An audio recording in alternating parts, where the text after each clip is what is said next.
This one edit gave me 700,000 views and 1,500 subscribers. Hello, legends.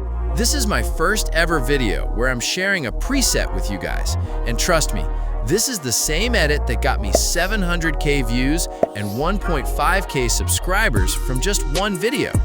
I'm giving this preset because I honestly don't have enough time to make a full dedicated tutorial. And on top of that, so many of you were asking for it.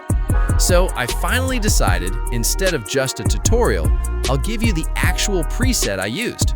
I'm dividing this preset into two parts because if I put everything into one single preset, most of you won't be able to handle or understand it properly. All the materials, files, and assets are linked in the description, so make sure to check that.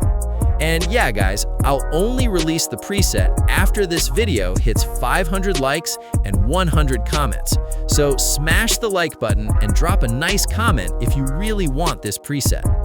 All right, no more talking. Let's jump straight into the preview.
So guys, if you want to learn how to create color grading like this edit, you can watch my full CC tutorial from the link below. Thanks for watching.